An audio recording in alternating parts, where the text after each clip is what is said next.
Hello guys, welcome to Pathfinder classes. तो जैसे कि हम लोगों ने 10th क्लास के ज्योग्राफी चैप्टर को हम लोग सब्जेक्ट को स्टार्ट किए हैं, और कल हमने क्या किया था कि इसके फर्स्ट चैप्टर को संसाधन के बारे में हमने पढ़ा था। तो आज हम लोग इसके सेकंड चैप्टर को पढ़ेंगे, जिसका नाम है वन एवं वन्य जीव संसाधन।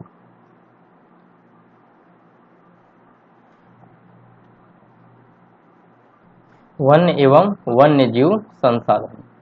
चलिए अब क्लास को स्टार्ट करते हैं। तो मैंने आपको बताया था कि संसाधन क्या होता है। संसाधन वैसी चीज है जब जो मनुष्य होता है वो क्या करता है, अपनी इच्छा के अनुसार किसी भी चीज का यूज करता है ना, तो वो संसाधन का रूप ले लेता है। वो पहले से चीजें हैं, लेकिन जब तक मनुष्य उसको अपने अनुसार यूज नहीं करता है तब तक हम उसे संसाधन नहीं कर सकते हैं। अब जैसे कि यहाँ पे दिया हुआ है कि इस ग्रह पर हम सूक्ष्म जीवाणु, बैक्टीरिया, जोंक लेकर वटवृक्ष, हाथी, ब्लू व्हेल तक क्या करते हैं, करोड़ों दूसरे जीवधारी के साथ रहते हैं। यानी कि बहुत सारे जीव होते हैं, क्योंकि हमारा ये चैप्टर जो है ना, ये क्या है, जीव जंतुओं पर रिलेटेड है। आप देखिए यहाँ पे चैप्टर का नाम क्या है, वन्य। इसमें हम पढ़ेंगे फॉरेस्ट के बारे में। वन्य जीव जो फॉरेस्ट में जानवर रहते हैं उनके बारे में हम पढ़ेंगे, उनके संसाधन के बारे में पढ़ेंगे। तो ये दे रहा है क्या कि सूक्ष्म जीवाणु, बैक्टीरिया, जोंक से लेकर वट वृक्ष, हाथी, ब्लू व्हेल तक करोड़ों दूसरे जीवधारी क्या होते हैं, इस पृथ्वी पर है। क्या है, इस धरती पर है। और यह पूरा आवासीय स्थल जिस पर हम रहते हैं अत्यधिक जैविक विविधताओं से क्या है, भरा हुआ है। यानी कि जो हमारा पृथ्वी है, इस पे इतनी जैव विविधताएं हैं कि हम इसे सोच नहीं सकते। यहाँ पे क्या है, ये आवासीय स्थल है उन जीवधारियों का जो करोड़ों जीवधारी क्या है हमारे इस पृथ्वी पर है। और कैसे कैसे हैं वो, जीवाणु हो गया, बैक्टीरिया हो गए, जोक हो गया, और ऐसे और भी वटवृक्ष पर रहने वाले, जैसे कि हाथी, हमारा कुछ हाथी हो गए, ब्लू व्हेल तक, इतने सारे ये क्या है, करोड़ों जीवधारी हमारे इस पृथ्वी पर है। लेकिन अभी यह मुद्दा है कि अब देखिए आप, अब कह रहे हैं जैसे कि मानव और दूसरे जीवधारी एक जटिल पारिस्थितिकी तंत्र का निर्माण करते हैं। क्या करते हैं स्टूडेंट, मानव और जो जीवधारी हैं ये दोनों मिलकर एक पारिस्थितिकी तंत्र का, इकोलॉजी का क्या करते हैं, ये निर्माण करते हैं, जिसका हम मात्र एक हिस्सा है। हम क्या है, मात्र एक हिस्सा है। यानी कि ये जो भी मानव और जीवधारी जो जटिल पारिस्थितिकी तंत्र बनाते हैं, इन सबको मिला दिया जाए तो मात्र हम लोग इस पृथ्वी के एक हिस्से ही हैं, और अपने अस्तित्व के लिए इसके विभिन्न तत्वों पर निर्भर करते हैं। अब जैसे उदाहरण के तौर पे ले लीजिए वायु, जिसमें हम सांस लेते हैं, जल जिसे हम पीते हैं, मृदा जिस पर हम अनाज पैदा करते हैं, जिसके बिना हम जीवित नहीं रह सकते। अगर हमारे पास वायु नहीं है तो भी मनुष्य जीवित नहीं रह सकता। पानी नहीं है तो पानी के बिना मनुष्य जो होता है वो भी जीवित नहीं रह सकता। अनाज, अगर भूमि नहीं है तो अनाज कैसे उपजाएंगे। तो मैंने आपको पहले ही पढ़ाया था कि पूरे अर्थ पे आपको पता है कि 3.24 million square kilometre, 28 million square kilometre क्या है हमारी अर्थ की, सॉरी भारत की इतनी हमारी क्षेत्रफल। अब जैसे यहाँ पे आप देखिए कि पौधे, पशु, सूक्ष्म जीव इनका पुनः सृजन करते हैं। क्या करते हैं, जो पौधे होते हैं, जो पशुए होते हैं, और जो सूक्ष्म जीव होते हैं छोटे छोटे, जैसे कि जीवाणु हो गए, बैक्टीरिया हो गए, ये सब सूक्ष्म जीव हैं, छोटे छोटे, बहुत ही छोटे हैं। और ये क्या करते हैं, सबके सृजन करते हैं। वन पारिस्थितिकी तंत्र में क्या होता है कि महत्वपूर्ण भूमिका निभाते हैं क्या, ये सब सूक्ष्म जीव, क्योंकि प्राथमिक उत्पादन जिन पर दूसरे सभी जीव निर्भर करते हैं। यानी कि जो प्राथमिक उत्पादन है उस पे क्या करते हैं, हर जीव तो पहले प्राथमिक होगा, तब ना जाके सारे जीव उसका उत्पादन कर पाएंगे, उसका यूज कर पाएंगे। तो वही चीजें यहाँ पे दे रहा है। अब जैसे कि दे रहा है यहाँ पे कि भारत में वनस्पति जात और प्राणी जात क्या है। यानी कि भारत में वनस्पति जात और प्राणी जात के बारे में हम इसमें अब अध्ययन करेंगे। आप देख सकते हैं कि यदि आप आसपास से नजर दौड़ाते हैं तो आप पाएंगे कि कुछ ऐसे प्राणी, पौधे आपके क्षेत्र में ही पाए भी नहीं, आपके क्षेत्र में ही पाए जाते हैं। यानी कि बहुत सारे पौधे हैं, बहुत सारे जीव जंतु हैं जो कि हमारे आसपास पाए जाते हैं, लेकिन और भी बहुत सारे ऐसे जीव जंतु हैं, पेड़ पौधे हैं जो कि हम उसे हमारे आसपास या हम उसे देख नहीं पाते हैं। आप जैसे कि देख सकते हैं कि वास्तव में भारत जो है ना वो जैव विविधता के संदर्भ में विश्व की सबसे समृद्ध देशों में से एक है। यहाँ पे भारत में जैव विविधता क्या है, बहुत ही ज्यादा है। विश्व में ये क्या करता है, एक अपना स्थान बनाता है और ये विश्व में समृद्ध देशों में से एक है। और यहाँ विश्व की सारी जैव उपजातियों 8% संख्या लगभग 16 लाख पाई जाती है। जितनी भी उपजातियां हैं ना जैव की, वो सब यहाँ पे क्या पाई जाती है, 8% लगभग में। और इसे हम प्रतिशत के अकॉर्डिंग देखें तो लगभग टोटल अगर जनसंख्या के अकॉर्डिंग देंगे तो 16 लाख। और जैसे कि आप देख सकते हैं ये जो चीजें हैं उपजातियां, ये 2 या 3 गुना है। खोजी जाने वाली जो उपजातियां हैं ये क्या है, 2 या 3 गुना है।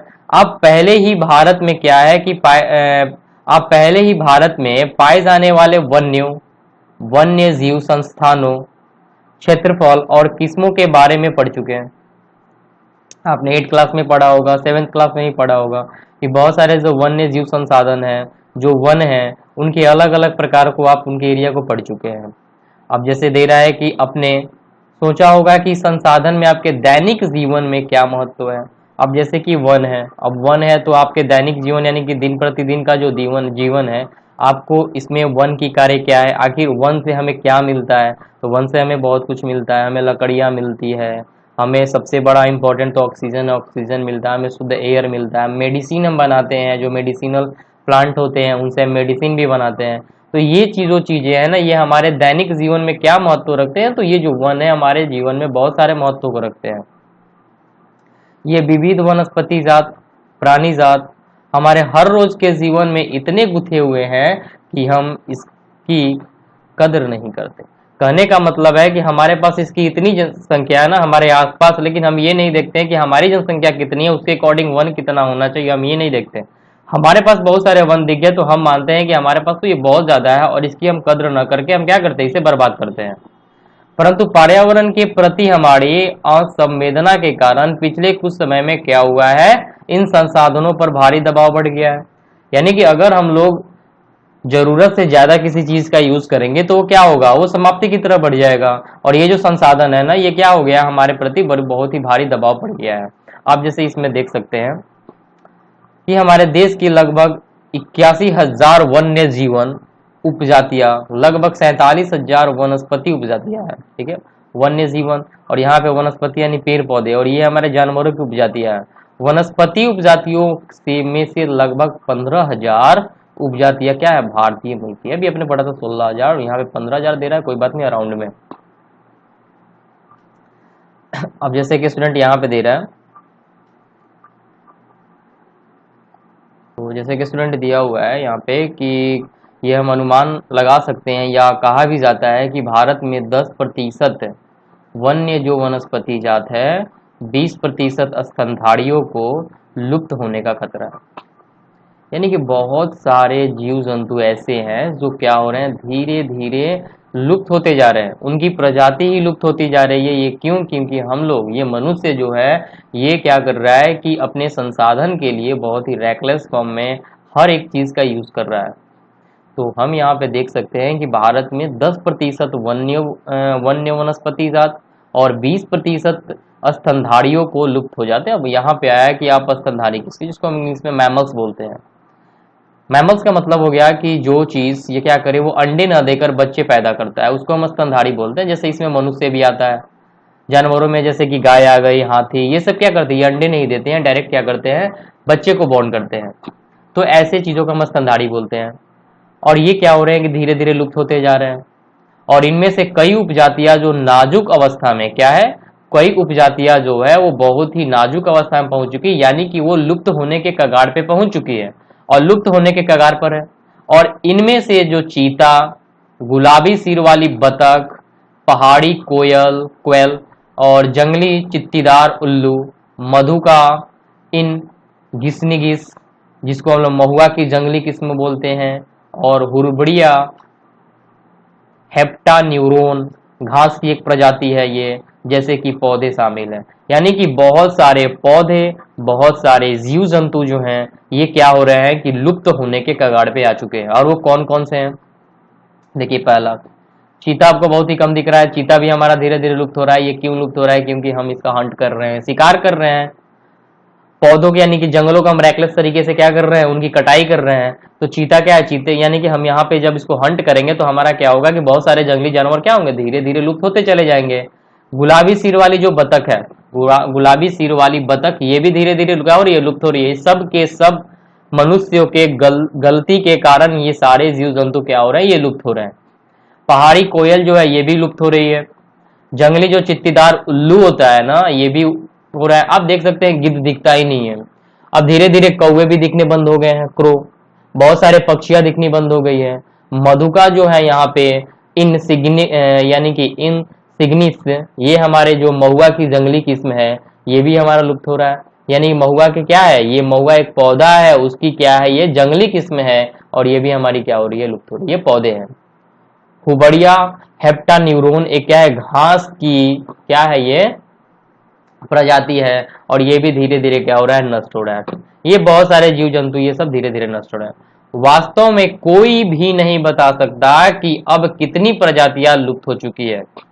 किसी को यह अनुमान नहीं है कि हमारे देश में या पूरे विश्व में पौधों की कितनी प्रजातियां, जीव जंतु कितनी प्रजातियां है और कितनी लुप्त हो चुकी है, किसी को अनुमान अभी तक नहीं है। आज हमारा ध्यान अधिक बड़े और दिखाई देने वाले प्राणियों और पौधे लुप्त होने पर अधिक केंद्रित है। यानी कि जो जीव जंतु, जैसे मान के चलिए कि हमारे पास हाथी, हाथी बहुत बड़ा है, अगर हाथी लुप्त हो जाएगा तो हमें दिखेगा। यानी कि हम उन चीजों को देख रहे हैं कि बहुत सारे जो बड़े बड़े चीज हैं उनको हम, ये सब हमें दिख रहा है कि हाँ ये धीरे धीरे लुप्त हो रहे हैं, उस पर हमारा ध्यान केंद्रित है। परंतु छोटे प्राणी जैसे कि कीट, पौधे भी महत्वपूर्ण होते हैं, लेकिन हम इस पे क्या करते हैं? इस पे ध्यान नहीं दे पा रहे हैं। अब जैसे कि आप देख सकते हैं स्टूडेंट यहाँ पे कि बड़े प्राणियों में से स्तनधारी 79 प्रजातियां, पक्षियों की 44 प्रजातियां, सरीसृपों की 15 प्रजातियां, जल स्थल चरों यानी कि इसको एम्फीबियन बोलते हैं कि जो जल में भी रहता है और स्थल में भी रहता है, यानी कि दोनों पे रह सकते, जैसे हमारा कछुआ है, सांप है, ये सब क्या करते हैं? ये स्थल पे भी रहता है। मगरमच्छ है, ये सब क्या रहते हैं? आपके पानी में भी रह सकते हैं और स्थल पे भी रह सकते हैं।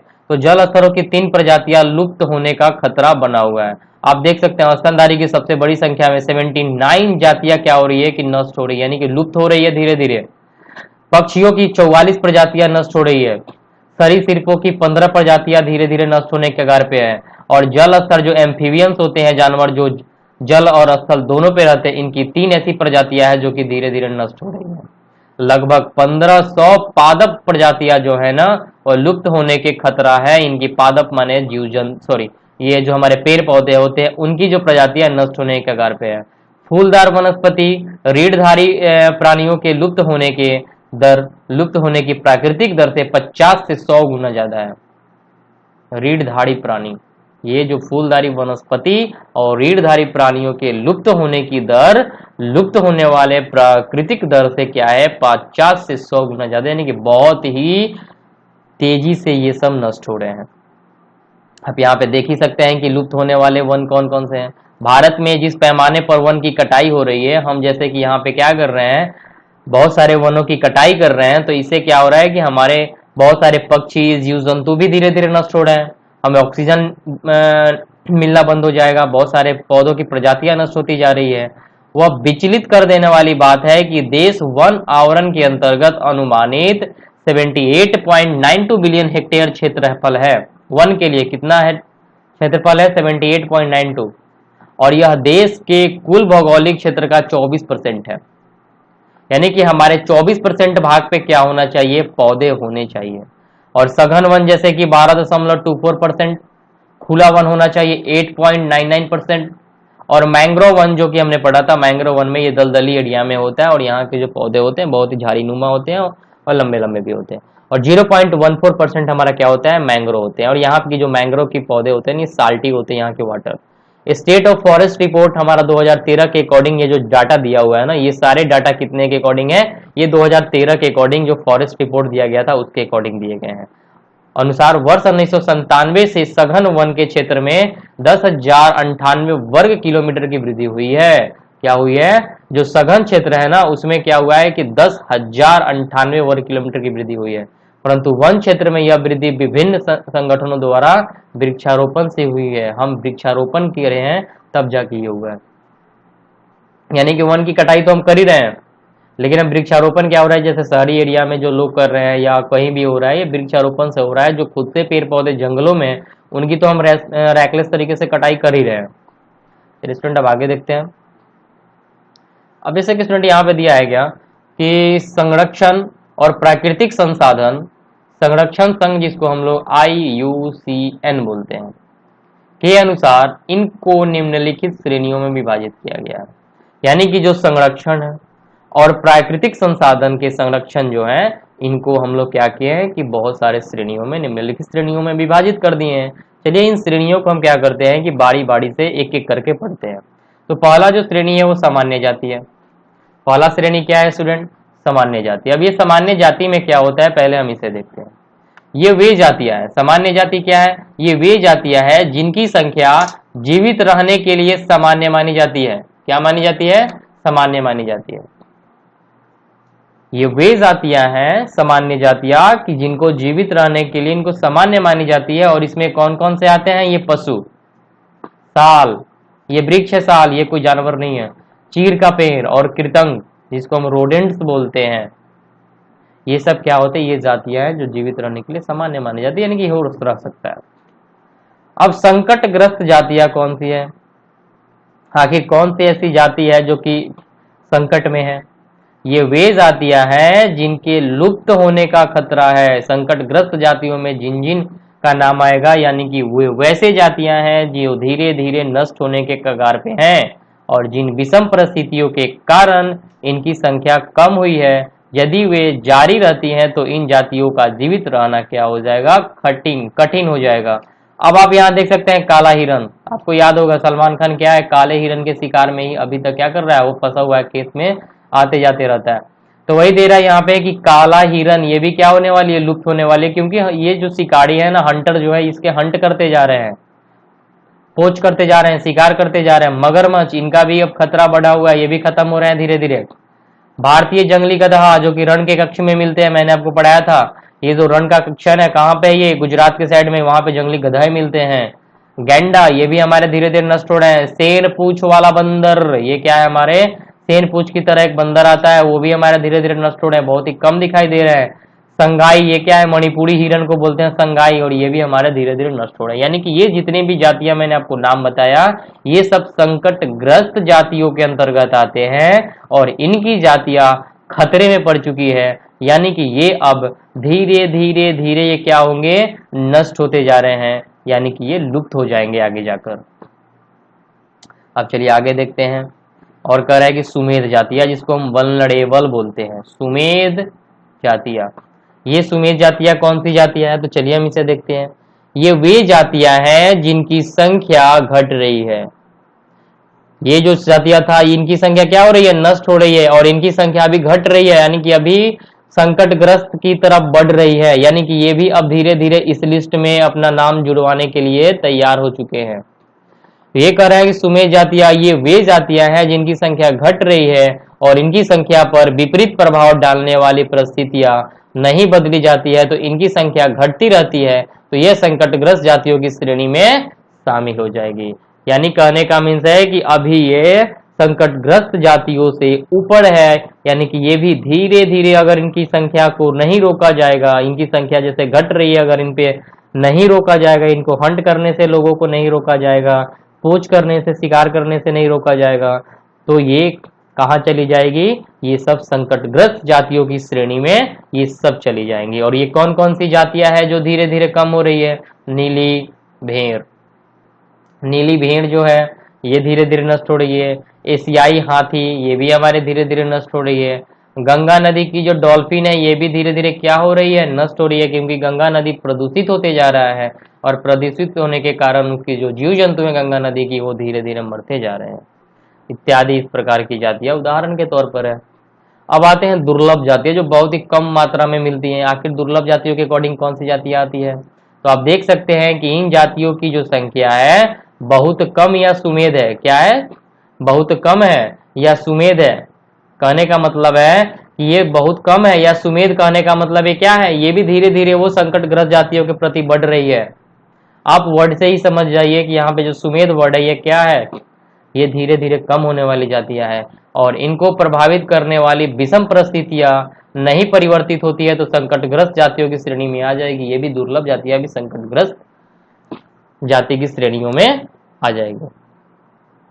अब जैसे स्टूडेंट ये हमारा नेक्स्ट है अस्थानिक जातियां। ये स्थानिक जातियां क्या है, तो स्टूडेंट प्राकृतिक या भौगोलिक सीमाओं के अलग विशेष क्षेत्र में पाई जाने वाली जातियां, जैसे कि अडानी, अडमानी टील, निकोबारी कबूतर, अडमानी जंगली सुअर, अरुणाचल के मिथुन, इन जातियों के उदाहरण हैं।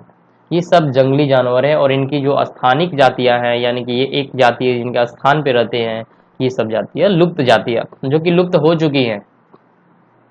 ये वे जातियां हैं जो इनके रहने के आवासों में खोज करने पर अनुपस्थित पाई गई, यानी कि जब इनको खोजा गया इनके आवासों पर जाकर कि ये है या नहीं है, तब देखा गया क्या कि ये तो है ही नहीं, ये खत्म हो चुके हैं, ये लुप्त हो चुके हैं। और ये जातियां जो है ना, ये उपजातियां स्थानिक क्षेत्र, प्रदेश, देश, महाद्वीप या पूरी पृथ्वी से ही लुप्त हो गई है। लुप्त जातियों का मतलब है कि इनके अंतर्गत जो भी जीव जंतु आएंगे ये क्या होगा, ये सब के सब पूरी जाति पूरे वर्ल्ड से, इस धरती से ही नष्ट हो चुकी है। और इस उपजातियों में क्या है, एशियाई चीता, ये इस जाति ये है ही नहीं, ये खत्म हो चुका है, ये पृथ्वी पर है ही नहीं एशियाई चीता। गुलाबी सिर वाली बतख, ये भी क्या है, ये खत्म हो गई। आप देख सकते हैं कि हम कैसे ये जीव जंतु हम लोग, हमारे कारण ये सब धीरे धीरे क्या हो रहे हैं कि नष्ट होते जा रहे हैं। आप यहाँ पे देख सकते हैं ये कर्नाटक में पाए जाने वाला हाइड्रोमीट्रस, ये क्या है, कॉर्निसिस है, यहाँ पे देख सकते हैं ये। पश्चिमी घाट में दक्षिण भाग में पाया जाने वाला ऑकलैंड्रा ट्रॉक्नोकोरिया गैम्बलेन, जिसकी उपयोग चटाई और टोकरी बनाने में की जाती थी, ये आपका ये भी पौधा है, ये भी धीरे धीरे नष्ट होते जा रहा है। एम्बलिक राइबिस, कच्चे फलों वाला क्या है, संकटग्रस्त औषधि लता है ये, और ये भी हमारे ही कारण ये धीरे धीरे नष्ट होते जा रहे हैं। और ये देखिए साइकस, ये क्या दे रहा है, ये यहाँ पे देखिए, ये हमारा था ये वाला पार्ट, और यहाँ पे जो दे रहा है ना ये साइकस बिडोरी डायर है, जो पूर्वी घाट पर पाए जाने वाला एक दुर्लभ साइकेड है ये। और यहाँ पे देखिए ये निकोबारी मेगापोड है, ये निकोबारी क्या है, मेगापोड, जो कि संकटग्रस्त में है, यानी कि ये धीरे धीरे विलुप्त होने के कगार पर है। ये दुर्लभ लुप्त ये प्रजातियां हैं। तो जैसे कि स्टूडेंट आप यहाँ पे देख सकते हैं कि बड़ी विकास परियोजनाओं ने भी क्या किया है, वनों को बहुत नुकसान पहुंचाया है। यानी कि जो परियोजनाएं हम बनाते हैं ना बहुत बड़े बड़े विकास के लिए, तो उसके रास्ते में जितने भी चीज आते हैं हम तो उसको वनों की कटाई कर डालते हैं।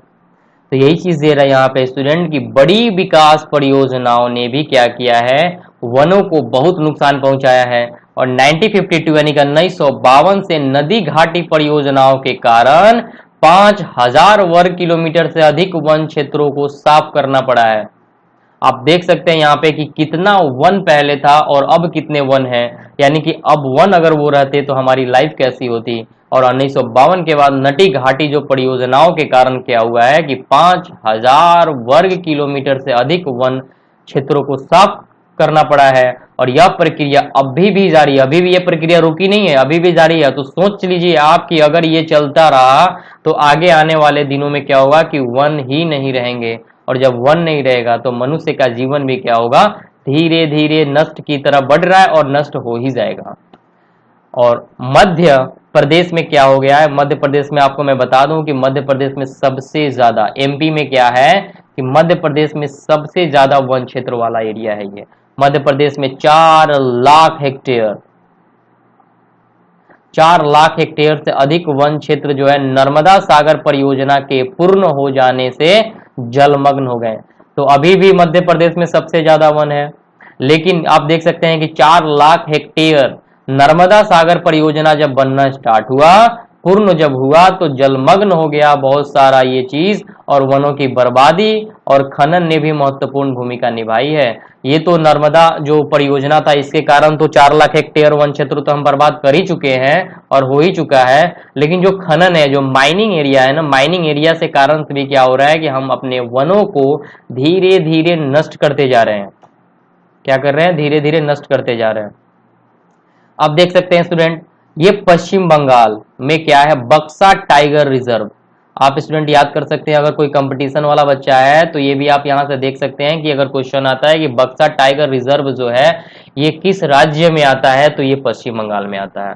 और ये किसके खनन के लिए है? तो डोलामाइट के खनन के लिए है। तो आप देख सकते हैं यहाँ पे, लेकिन टाइगर रिजर्व है, लेकिन किसके कारण ये बर्बाद हुआ है? ये आपका डोलामाइट के कारण हुआ है। लेकिन अगर बक्सा टाइगर रिजर्व कहाँ है? तो पश्चिम बंगाल में है। तो पश्चिम बंगाल में बक्सा टाइगर रिजर्व डोलामाइट के खनन के कारण क्या है? गंभीर खतरे में है। क्या है? गंभीर खतरे में है। और इसने कई प्रजातियों के प्राकृतिक आवासों को नुकसान पहुंचाया है, और कई जातियों जिसमें कि भारतीय हाथी भी शामिल है। ओके, तो यहाँ पे आप देख सकते हैं कि बहुत सारे आवास आपको अगर घर से बाहर निकाल दिया जाए तो आप क्या करिएगा, तो वैसे ही आप जीव जंतुओं को क्या कर रहे हैं, घर से बाहर निकाल रहे हैं, तो वो धीरे धीरे क्या हो रहे हैं, नष्ट होने की कगार पे पहुंच रहे हैं। और वे आवागमन मार्ग को बाधित कर दिया गया, यानी कि जैसे जो भी ये हमारा ये खनन बन रहा है तो खनन किया जाता है तो गड्ढा गड्ढा कर दिया जाता है, तो यहाँ पे जो जीव जंतु का रास्ता आने जाने का था उसको भी क्या कर दिया गया, नष्ट कर दिया गया, उनके घरों को नष्ट कर दिया गया, जिसके कारण ये सब जो जीव जंतु हैं, पेड़ पौधे हैं, ये विलुप्त होने के कगार पे धीरे धीरे पहुंचते जा रहे हैं। बहुत से वन अधिकारी और पर्यावरणविद यह मानते हैं कि वन संसाधनों की बर्बादी में पशुचरण और ईंधन के लिए लकड़ी कटाई मुख्य भूमिका निभाते हैं।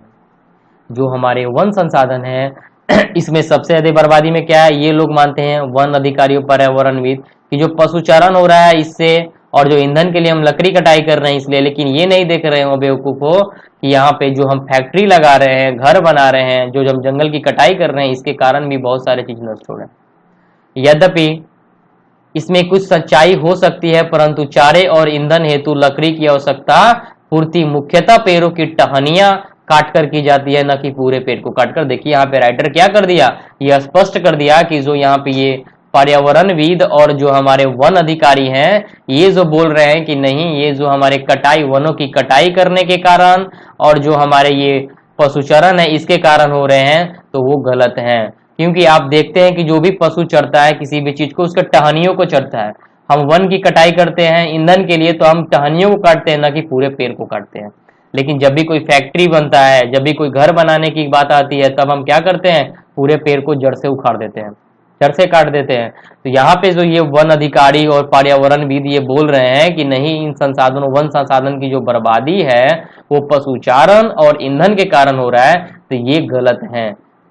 ये जो है ना, ये बर्बादी में ये दोनों के दोनों शामिल होते हैं, याद रख लीजिएगा। ये जो वन अधिकारी होते हैं ना, ये कम करप्ट नहीं होते हैं, ये करप्ट होते हैं। बहुत सारे वन अधिकारी हैं जो करप्ट होते हैं। तो यहाँ पे आप देख सकते हैं कि जो पशुचारण है या वन की कटाई है हम टहनियों से करते हैं, न कि पूरे पेड़ को काट कर करते हैं। अब आप देख सकते हैं यहाँ पे कि वन भारत में क्या है कि जैव विविधता को कम करने वाले कारकों में, जैसे दे रहा है कि वन जो है वो पारिस्थितिकी तंत्र, देश के मूल्यवान वन पदार्थों, खनिजों और अन्य संसाधनों के संचय कोष हैं जो तेजी से विकसित होती हैं। औद्योगिक शहरी अर्थव्यवस्था की मांग की पूर्ति के लिए बहुत महत्वपूर्ण है।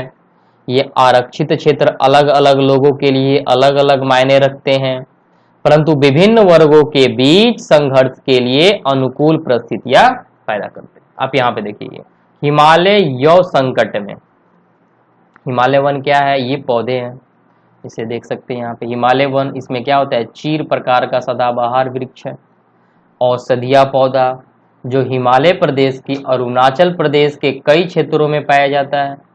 पेड़ की छाल, पत्तियां, टहनियां और जड़ों से टकोशोल नामक रसायन निकाला जाता है और इसे कुछ कैंसर रोगों के उपचार के लिए प्रयोग किया जाता है। क्या किया जाता है, कैंसर रोगों के उपचार के लिए प्रयोग किया जाता है।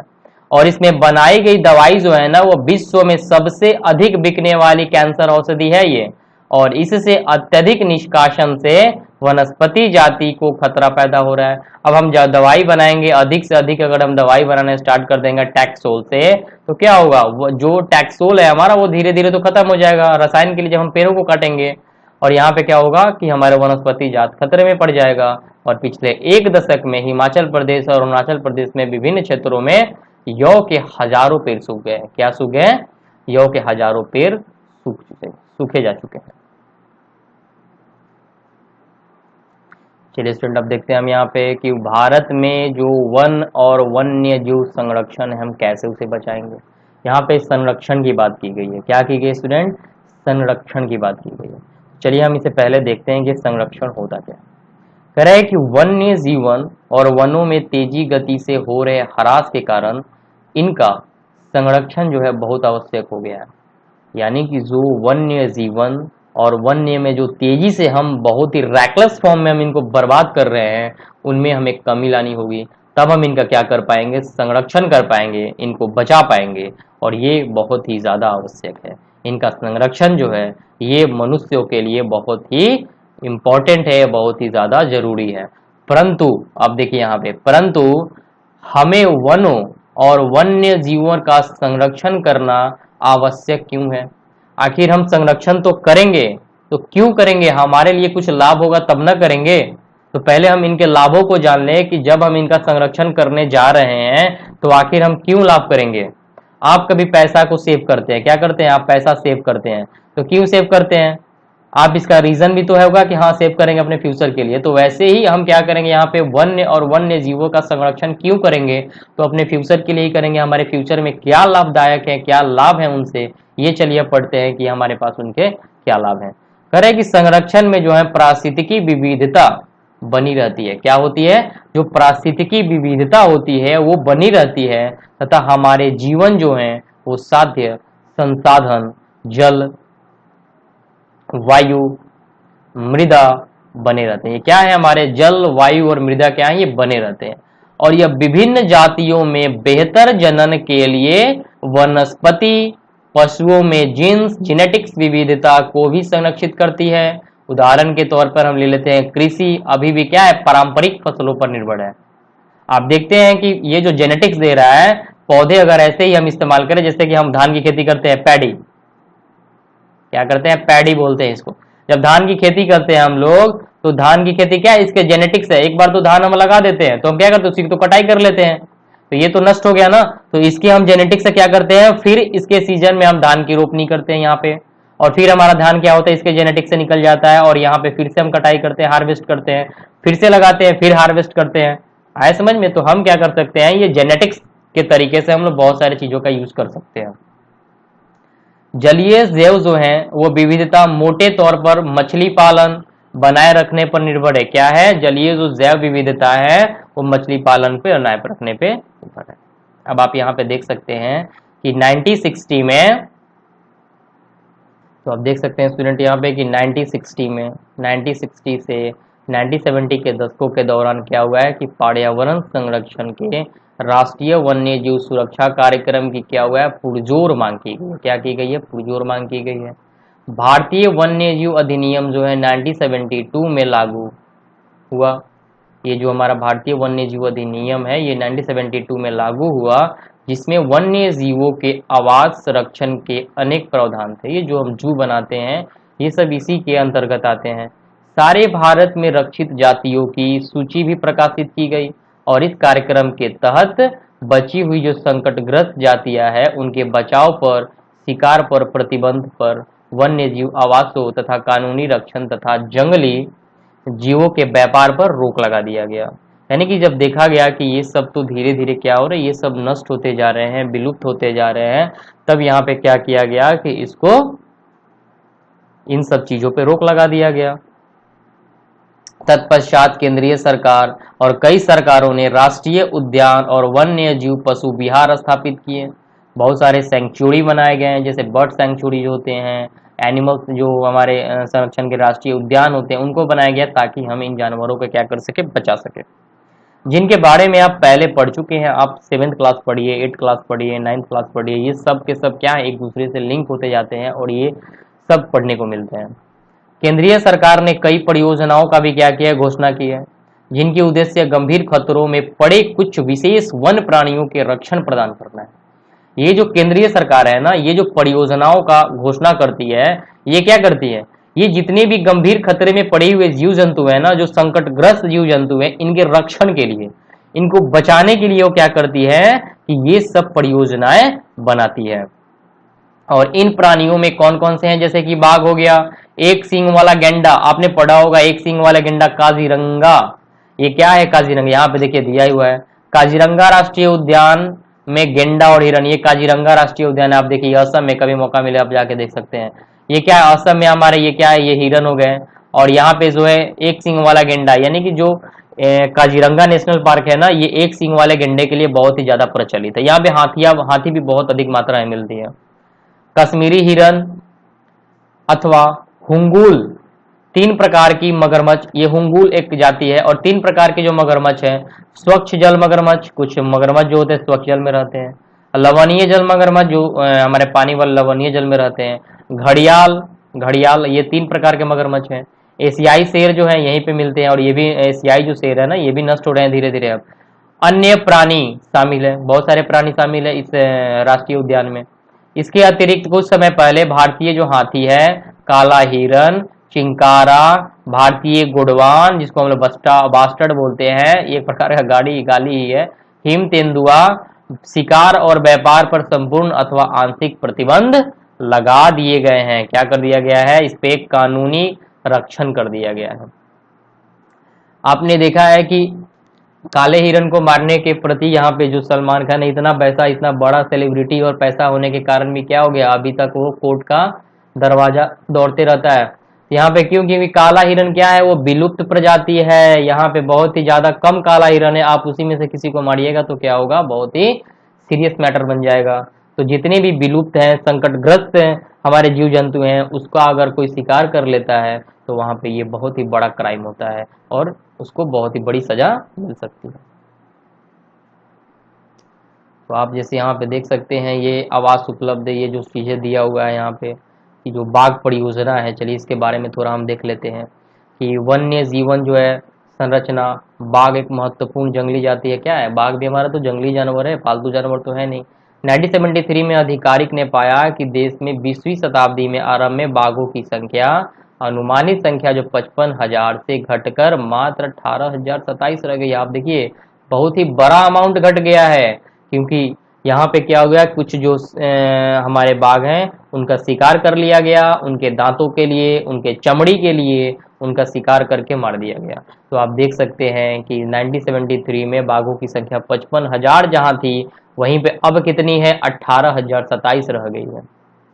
बाघों को मारकर व्यापार करने के लिए, चोरी करना, आवासीय स्थलों का सिकुड़ना, भोजन के लिए आवश्यक जंगली उपजातियों की संख्या कम होना और संख्या में वृद्धि बाघों की घटती संख्या के मुख्य कारण है।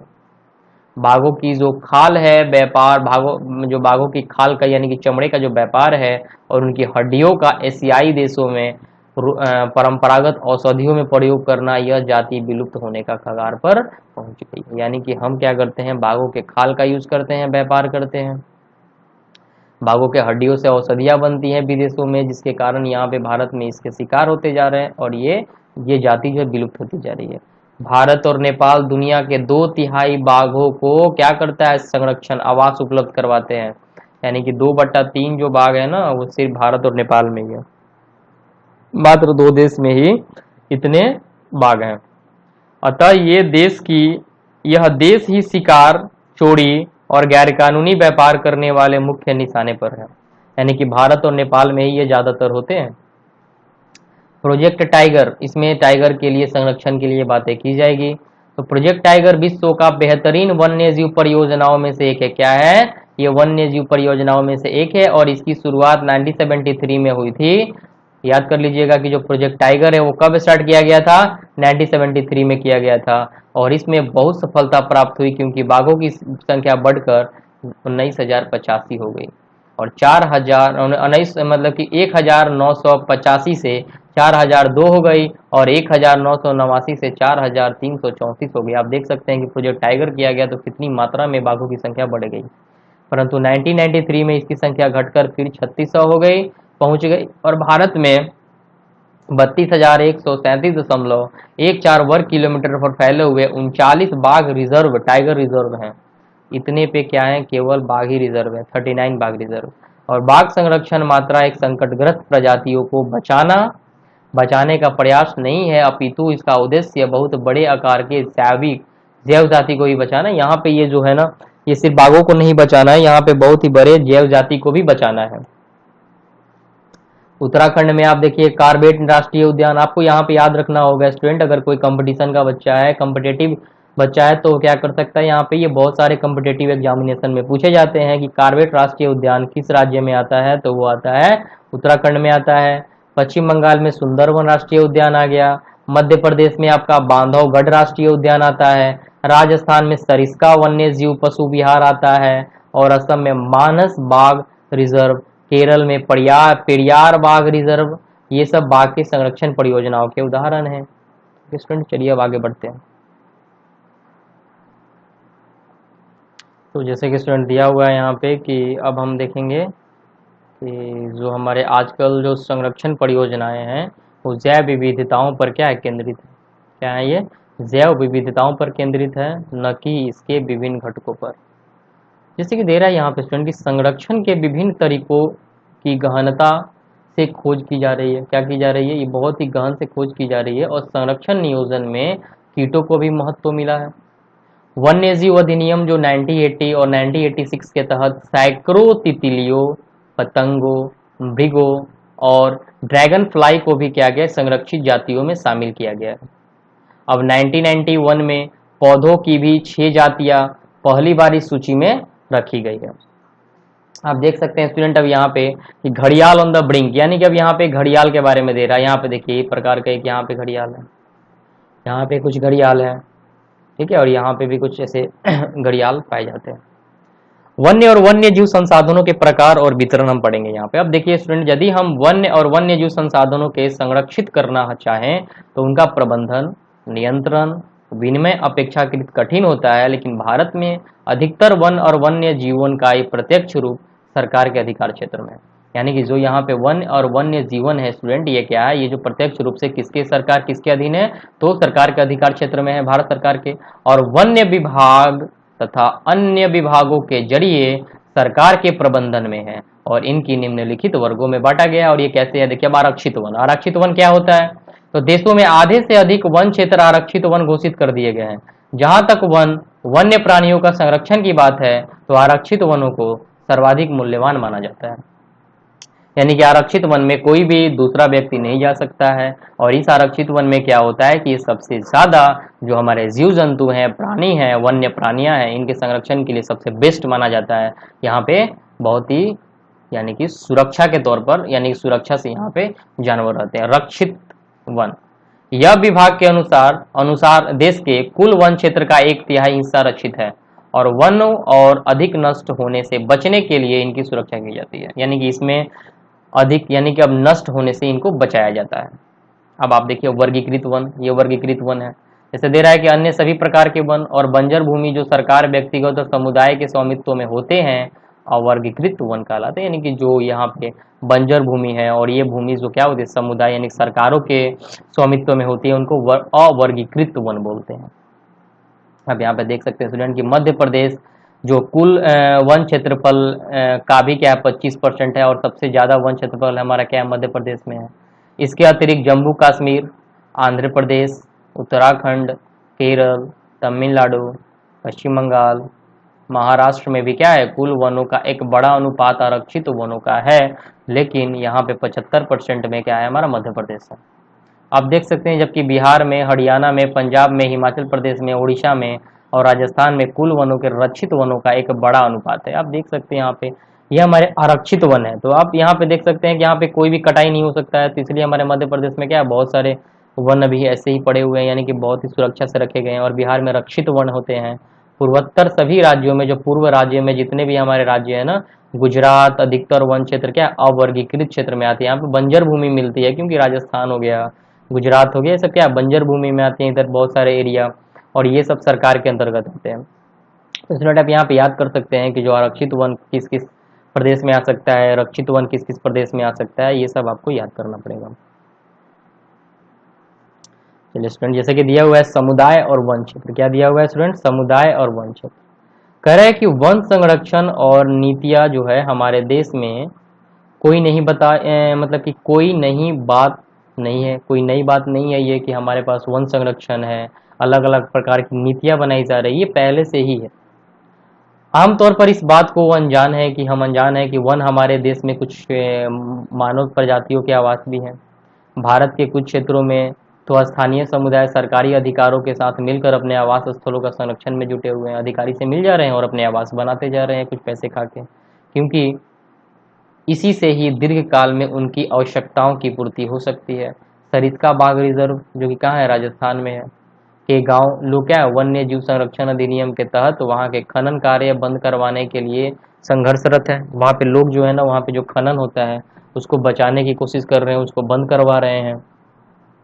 कई क्षेत्रों में लोग स्वयं वन्य जीव आवासों की रक्षा कर रहे हैं और सरकार की ओर से हस्तक्षेप भी अस्वीकार नहीं कर सकते। बहुत सारे ऐसे लोग हैं जो खुद से क्या करते हैं कि उनकी रक्षा करते हैं, और जो सरकार हस्तक्षेप करता है उनके हित में, वो भी उसको स्वीकार नहीं कर पाते। अब जैसे सेंटिनल जो लैंड है हमारे अंडमान निकोबार में, आप देख सकते हैं वहाँ पे भी बहुत सारे ऐसी आदिवासी लोग हैं जहाँ पे हम लोग, अगर कोई अनजान व्यक्ति जाता है तो उसको क्या करते हैं, वो मार के खा जाते हैं। अब जैसे यहाँ पे देखिए, जैसे कि दिया हुआ है राजस्थान के अलवर जिले में 5 गांवों के लोगों ने तो 1200 हेक्टेयर वन भूमि भैरोदेव डाको सेंचुरी घोषित कर दी है। लोगों ने ही वहाँ पे अलवर जिले के 5 गांवों ने मिलकर क्या कर दिया है, 1200 हेक्टेयर वन भूमि जो है भैरोदेव डाको सेंचुरी घोषित कर दिया है, और अपने ही नियम कानून है वहाँ पे, वो अपना नियम कानून बना के रखे हुए हैं। जो शिकार वर्जित करते हैं वहाँ पे शिकार भी वर्जित है, बाहरी लोगों की घुसपैठ भी वहाँ पे क्या है, वर्जित है, बचाया जाता है उनसे भी। अब देख सकते हैं स्टूडेंट यहाँ पे कि हिमालय में जो प्रसिद्ध चिपको आंदोलन चलाया गया था, सुंदरलाल बहुगुणा चलाए थे। कौन चलाए थे, सुंदर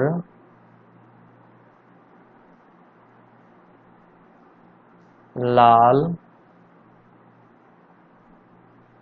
बहुगुणा, कौन चलाए थे, सुंदरलाल बहुगुणा जी ने चलाया था चिपको आंदोलन। और कई क्षेत्रों में वन की कटाई रोकने से भी कामयाब नहीं रही। बहुत सारे क्षेत्रों में तो वन की कटाई रोकने से कामयाब तो उतनी नहीं रही, अपितु यह भी दिखाया गया कि स्थानीय पौधों की जो जातियां है का प्रयोग करके सामुदायिक वनीकरण अभियान जो है उसको सफल बनाया गया।